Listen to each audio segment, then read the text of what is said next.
Hi, and welcome to the Douglas on My Mind show. I'm excited for you to see this special April edition of Douglas on My Mind, and we'll be right back with you in just a minute.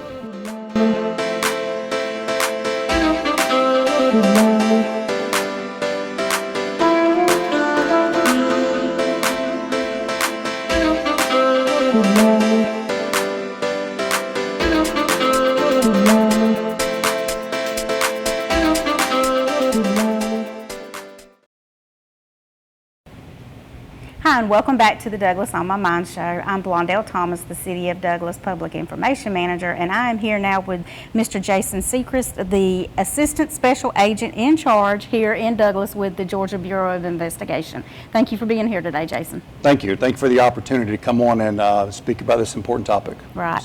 We've recently been trying to push out to the public that that you are seeking information dealing with a 2010 murder that happened, and we really want to try to help get the word out as much as we can so that somebody can call and give some information that'll help you with this. Yes, ma'am. Okay. Well, what can the community do to help law enforcement with this? One of the biggest things is just to keep your ear out, listen out for any information that might be relevant to this case. And of course, we're talking about Miss Sandra Robinson. On March 17th of 2010, she was found murdered inside of a store on Madison Avenue here in Douglas, Georgia. Right. And really what we're looking for is anybody that might have information leading to us finding the people that were responsible, the person that was responsible. So if a lot of times there's people that had information even back at the time of the crime. And for whatever reason, they might have been scared, or there was some reason they did not feel like they could speak up with the information that they had. And as time goes on, they feel more comfortable thinking that for whatever reason the situation has changed and that they can provide that information. We had a very similar scenario just recently out of a neighboring county where a case from 2009 had been unsolved, and an eyewitness came forward within the last year. Wow. And because of that eyewitness, we were able to secure arrest warrants for the two people that were responsible for that murder. The same thing can happen here. I believe that it's hard for people to keep secrets, and that there may be somebody there that has the information needed to solve this crime and bring this person to justice. Even if it's just a little something, that they may not have thought was important, if they would just share it, it could lead to something bigger. That's right. The investigation actually contains a lot of information that's not known to the public. And there could be a small piece of information that somebody believes is not important, but in the context of the investigation with the other pieces of the puzzle that we have could be what breaks the case. So we encourage the community to call with whatever information that they have. We've of course investigated a lot of tips leading up, and but if we get additional information that we've already investigated, we're fine with that. We'd rather them call with information just on the chance that it's something we haven't gotten than to decide not to call. Exactly. Now, I know over the years a lot of things have changed with law enforcement and the way that you investigate and things like that. What has changed most with dealing with this case or with other cases for all that matters, the different ways you go about it? The general way you investigate a homicide since 2010 has not changed. Oh, right. However, the forensics are changing at an unbelievably fast pace. Not only the forensic, but also the technology. Cell phones, computers, wireless routers are all becoming a bigger part of investigations. The forensics are changing all the time. Just recently, I was on the phone with our GBI lab out of headquarters up in Atlanta, talking about a new fingerprint reader that can take a laser and read prints off of a curved surface and get a better print that might be more comparable in what's called AFIS, which is the fingerprint database. So there's constantly new technology and new forensic evidence, new ways of testing forensic evidence that can help us solve these unsolved homicides. Okay. Well,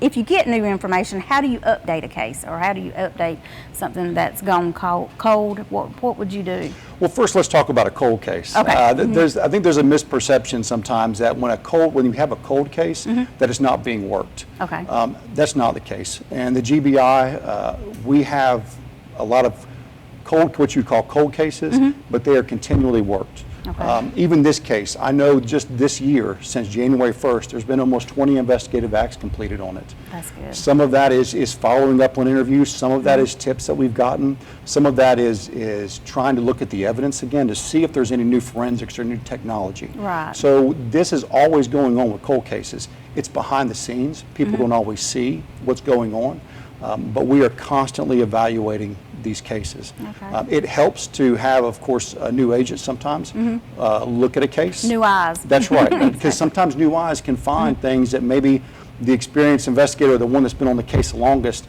they've looked over because they've looked at it so many times. So we're always looking for new ways to try to solve these crimes. So, and a cold case is no different, but I really want folks to understand that just because a case is cold doesn't mean that it's not being worked. Exactly. So. Yeah, because I actually was thinking that same thing. You know, when you have, well, you see on TV the cold case files, you know, right. It kind of makes it sound like there's nobody looking at this anymore, but it... We normally call a case cold after a few years where there's been no arrest. Okay. Okay. It has nothing to do with the activity on the case or whether we're actively working the case. Okay. It's just a status to show that we've had a hard one to solve, and you know, tips sometimes we stop getting tips from the public, and so we're just always evaluating new things. Right. So. Okay. Tell me a little bit about Ms. Robinson's case, or what you can share, and I know that there is also a reward also being offered.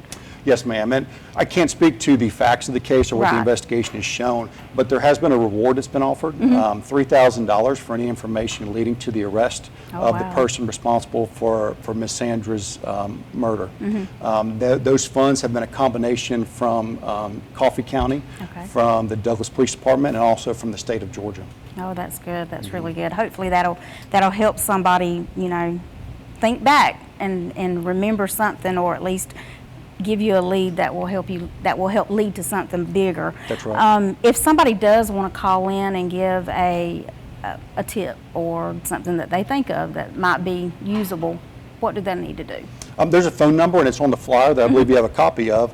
You can call, of course, our Douglas Regional GBI office at 912-389-4103. Okay. There's also a GBI tip line that is monitored, and that is 1-800-597-8477. Okay. And if somebody doesn't feel comfortable contacting the GBI, can they also contact like the Sheriff's Department or the Police Department? Yes, ma'am, they can. Okay, so just contact the law enforcement. That's right. Exactly. That's right. Okay. All right. Was there anything else you'd like to share or tell everyone about? No, just know, I want the community of Douglas and Coffee County to know this case has not been forgotten. I think there's been sometimes some misperceptions, like we talked about with cold cases. This case has never been forgotten. It's continually worked. It is actively worked. We follow up on every lead that we've received. Sometimes people get the impression because an arrest hasn't been made that we didn't follow up on a lead. It could just be that the lead didn't lead to enough to make an arrest. Right. But this case is actively worked on a regular basis. Okay. All right. Well, I appreciate you being here today. Yes. Thank you for the And opportunity. anytime that you need to come back and speak to everyone, we'll be more than happy to have you. Thank you. All right. We'll be right back after this.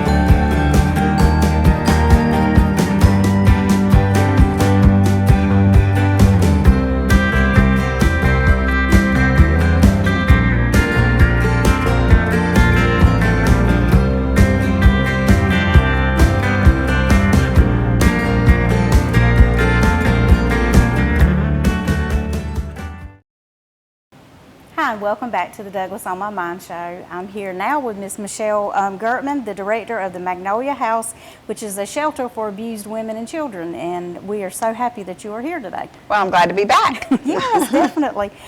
Tell us a little bit, for those who don't know what the Magnolia House is, tell us about what the Magnolia House is and what type of services you offer. Okay, so the Magnolia House is a shelter for abused women and children, and yes, we do house men as well.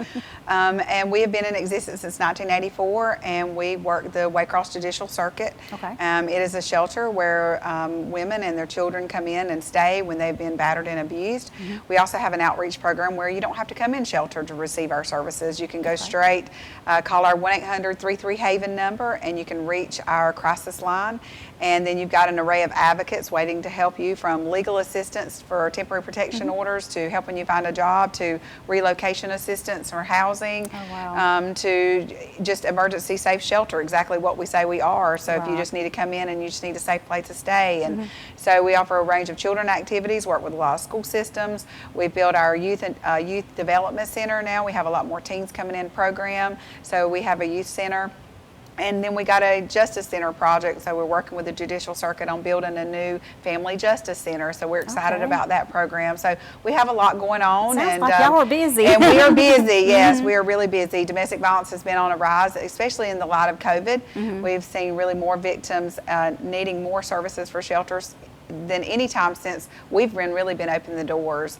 I've been here 27 years, and we've never seen an influx of services needed since we started. Yeah, and it could be that people are becoming a little more comfortable talking about it too, or reaching out for the help. Well, we hope so. We hope that our education and awareness programs are working with the school systems and our community and our workforce development programs, that people are just understanding where to get in contact with us and how to get in contact with us. So we hope that it is working. That's our plan, and that's kind of why I'm here today, just to make sure that people know that we're here and we exist, and we have some things going on in the communities. Right, definitely. Now, coming up, I think it's like the last week of April, it is Crime Victim Awareness Week.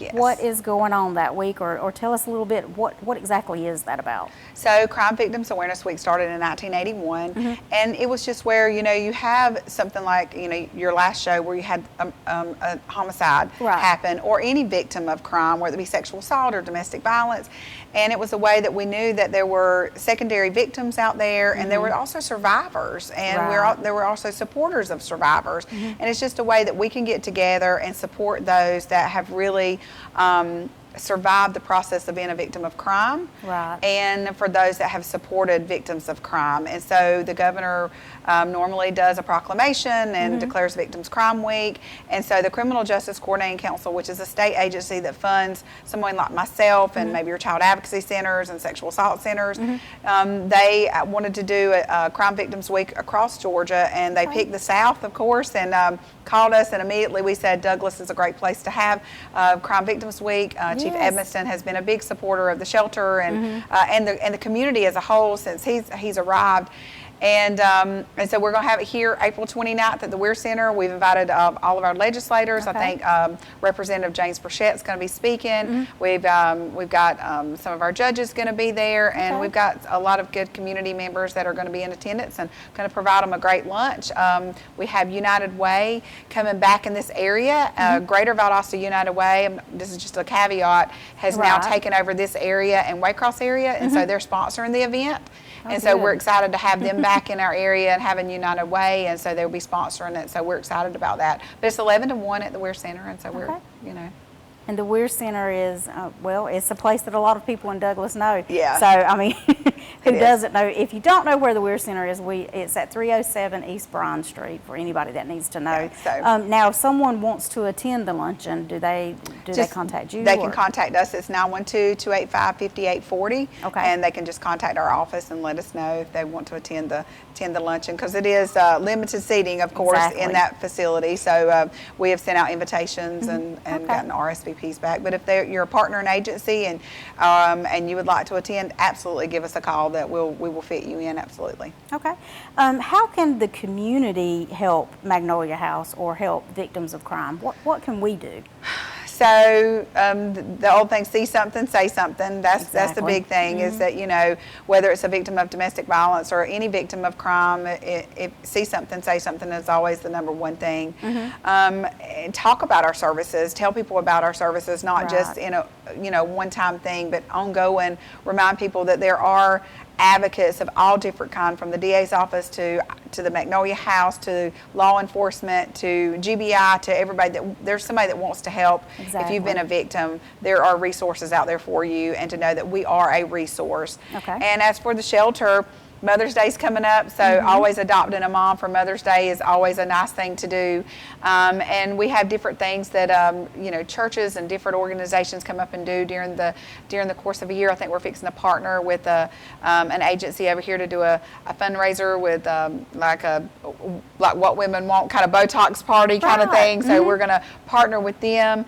I don't want to say their name yet because all of the details aren't, but I'd love to come back and talk about it. Okay. But we're going to be partnering with them in Douglas very soon. So I'm excited about that. And so just remembering that there's people out there in need. If you've got clothing, we've got a thrift store. Okay. And so if you have clothing, you're cleaning out your closet, especially from one season to the next, give us a call. We have board members in Douglas. We have a storage unit over here that we can store some things so you don't have to drive all the way to Waycross and you don't have to do that. If you're cleaning out your closet, give us a call and we'd love, sometimes you can say your trash is my treasure, there's nothing like it. And so there's lots of people that have needs, and so I think that's probably the biggest thing right now. Right. I know there's a lot of times whenever like you said, the seasonal clean out, and it's just too much of a hassle sometimes to do a yard sale. Yes, Number one, when do you have time, and then everything that goes into all of that. So it would be a good thing to do to give to the Magnolia House. Yes. And could they just contact you at the they can. number? Yes. Okay. They can call the 1-800-33-HAVEN, which is our crisis line, or they can call 912-285-5840, which is our business line. And but we're on our website. We have a website and a Facebook page, so that's on there. You can contact us or our thrift store. But we'll be glad to come and get it over to the Douglas area, so you don't have to travel. Okay. That sounds wonderful. Is there anything else you'd like to share with everyone today? No, just thank you for inviting me. I always have a good time when I'm here, and you're always easy to talk to and make this process easy because you're I don't know how you do this every day, but but it's great. And thank you for your support and the support of Douglas to the Magnolia House. We couldn't do our work without law enforcement. We couldn't do our work without the community and the advocates that work for us. And we just thank everybody for what they do. And we just, again, before I leave, just throw out that number. If you are a victim of domestic violence, please call 1-800-33-HAVEN. That will get you to any domestic violence shelter in Georgia closest to you, no matter where you are. Okay, that's wonderful. All right. Well, thank you for being here. And thank you for having me. I'll have to have you back on another day, and we can talk about something else. We'll talk about Botox. Going on. Yeah, talk about Botox. Yeah. All right. I don't think I quite need it yet, but who knows? I know. A little touch up here and there. All righty. We'll be right back after this. Thank you.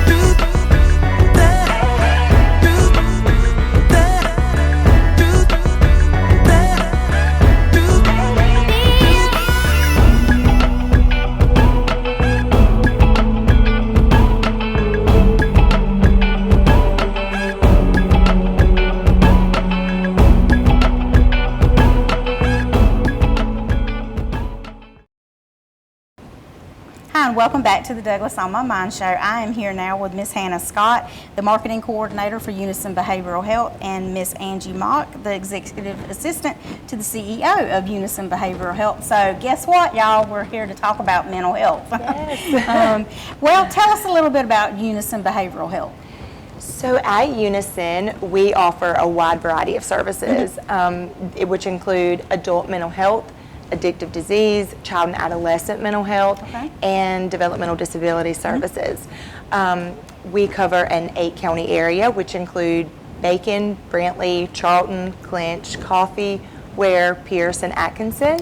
And our current location in Coffee County is 1005 Shirley Avenue, and we will have a new outpatient clinic for adults in the fall. And the child and adolescent services will remain at the current location now, which is 1005 Shirley Avenue. Yeah, we're excited about that new facility. Yes. I've been by there and taken a couple of pictures, because it's a little bit of a collaborative with a lot of us here locally. Yes, it is, and we're so excited. We're excited about that. I know it was a great need to have that facility built. Absolutely. How would one access services for Unison? So there are two ways. You can call 1-800-342-8168, or you can visit our website at www.unisonbehavioralhealth.com. Okay. Now, when you call the 1-800 number, you typically between 7:30 and 4:30, that is our access line, or our access hours, excuse me. But after 4:30, the line rolls over to the Georgia Crisis Access Line. Okay. So between 7:30 and 4:30, you can call the 1-800-342-8168. Okay. And then if you call after 4:30, you'll still reach somebody. Yes. Somebody All will over be to a crisis line. right. Yes. Okay. That's good. That's good. Yes. Well, we have something exciting coming up in May, and we're happy to be able to have it this year. I know the first one was a really big success. We have the second annual Community Mental Health Fair coming up. Tell us a little bit about the Mental Health Fair, how it came about, or what exactly is it? Well, May is Mental Health Awareness Month, so the Mental Health Fair is a resource fair to promote mental health and addiction services in the Douglas area. Okay. And also to help end the stigma of mental health associated with mental illness. Right.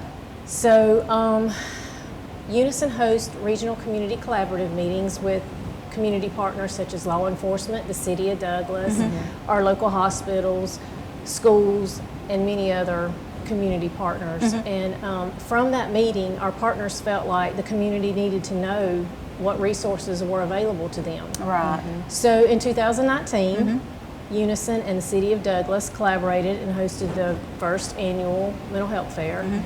And it was a great success. It was. And then COVID unfortunately, hit. COVID, That's right. COVID COVID. hit. So we did have some fairs in 20 and 21, but we conducted those virtually. So we're really excited to be able to get back to an in-person event. Exactly. So- And especially after COVID, I mean, a lot of people, they may not want to talk about it, but a lot of people went through some things, Absolutely. whether it was dealing with depression from losing a loved one or anxiety from having all those kids at the house. Yes, And I joke absolutely. about it, but really, I mean, it could really traumatize somebody if they Absolutely. had several kids and they were unruly. But at Absolutely. least we did learn a new appreciation for teachers. Yes. But tell us a little bit about what type of vendors are going to be there, and actually what date the mental health fair will be and where it will be held at.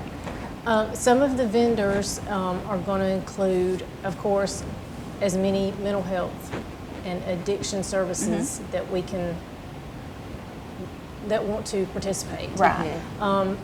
But with that, there'll be Satilla Advocacy, Diversified Resources, RESA, Wiregrass Technical College, and we have many more. And we still have room for more vendors, and would Okay, love good. to get some more vendors. So if you're interested, you can reach out to Hannah Scott or go to Unison's website for the application. Okay. Does it have to be dealing with mental health, or could it be about overall wellness? Or? Right, exactly, yes. Okay. Yes. Good. We're hoping the hospital, they participated in the first one. Right. And we're waiting to hear back from them, but we hope that Coffee Regional will also join us for this one. So, Yeah, okay. so services in general, but our focus primarily is on mental health Mental and health. addiction. Okay, Yes. all right. I know that first year we managed to speak with some representatives with Coca-Cola, and they had the Hug Me machine. Yes. And I'm telling you, that was was a a hit. big hit. I know, it was hilarious. Do you really hug it and it gives you a drink? Yes, it does. Everybody needs a hug every now and then. And we reached out again this year, but I think with COVID, they're still not back to using that just Right. yet. But yeah, we were hoping. Yeah, I could only imagine, with all those hugs. With all the and having hugs and the- clean in between and all Yes. that. So, Absolutely. yeah, unfortunately, he won't be there. Or Yeah. listen at me. He won't be there. Anyway, the machine will not be there. I love it. I love it. But is there anything else y'all would like to share about Unison? Well, the Mental Health Fair. The Mental Health Fair is going to be May 14th Okay. at the Central Square Complex, and it's going to be from 10 a.m. to 2 p.m. Free event. It's open to the public. Free food, free giveaways, resource information. Like we said, all ages are welcome. and any donations would be appreciated. We've had donations from the City of Douglas, and they have been so helpful. Pepsi, so we still need some chips and some door prizes, so if any business or anyone would like to donate anything, please reach out to me, hscott@unisonvh.com. Okay, all right. I would also like to add that we are going to have breakout sessions at the fair. Okay. So topics for those sessions will include suicide prevention, depression, opioid addiction, integrated care, and hidden cell phone apps, and the dangers with our youth and social media. So those will be some of our topics. I may need to go to that one. Yes, definitely. We're still trying to work that one out, but we've secured someone that's going to talk about that. So exactly what that's going to entail, I'm not sure, but it's going to be on that topic of somehow. All right. Well, thank you both for being here. Thank you so much. All right. And we'll be right back after this.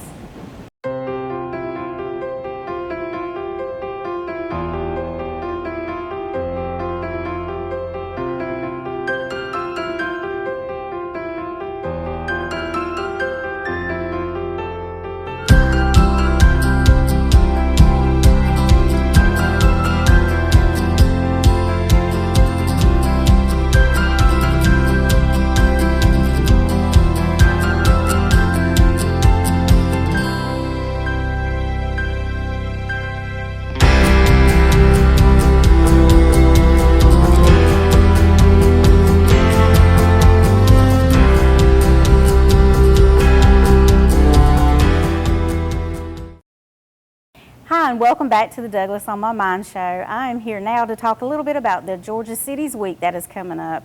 It will run the week of April the 25th through April the 30th. We have several good initiatives coming up. Spring Junk Free Week will be held that entire week from April the 25th through the 30th. Residents will be able to dump at the city pole yard large items that they normally can't get picked up or can't have taken off unless they are charged. We'll have a free week of that, and we'll also allow citizens to dump at least up to 4 tires, because we're also going to have Tire Amnesty Week that week. One fun thing that we're going to be doing with the Douglas Visitor Information Center is Where is Doug social media contest. That is going to be a fun week on social media on our Facebook pages, where local citizens can participate and try to figure out where Doug is. And if you're wondering who Doug is, he is our mascot for the Gopher Tortoise Festival that's coming up in the fall. So be on the lookout for that. You can win some special gifts through that social media contest. Of course, we'll have our regular meetings. The City Commission meeting will meet Monday on April the 25th at 7 p.m. And then we're happy to have Munch and Music back again this year with Coffee Alliance for the Arts. That will be held at 12 p.m. on April the 27th. And you can come out, bring your lunch. They may have some cookies and drinks available for purchase. But this year they will have the Coffee House Show Choir performing during that time. As we had earlier in the segment today, that week is also National Crime Victim Awareness Week, and the luncheon that Ms. Gertman spoke about will be held on April the 29th. The Douglas Police Department is partnering with the Magnolia House and other agencies to bring the luncheon to life this year. This year they are also focusing heavily on the Sandra Robinson case, and they are really looking for any new information involving that unsolved murder. We will have the Operation Quality of Life with our Code Enforcement Office, and this is your chance. Now we're going ahead and letting you know ahead of time. They will be out and about on April the 29th going through different areas in Douglas, and if they find any type of violation dealing with quality of life, such as inoperable junk cars, trash on the side of the roads, anything that is in non-compliance with our City of Douglas code ordinances, they will be issuing citations that week. So please, if you have any junk vehicles around your home, try your best to get them moved. If not, code enforcement could be knocking on your door on April the 29th. And lastly, but most importantly, we have the Great American Cleanup. This is our first cleanup effort with the Keep Douglas Beautiful Committee. It will be held on April the 30th from 9 a.m. to 11 a.m. We are focusing on City Ward 3 because based on the Keep America Beautiful Litter Index, that was the area that was in need of some litter pickup. So we will be out on the roads that morning.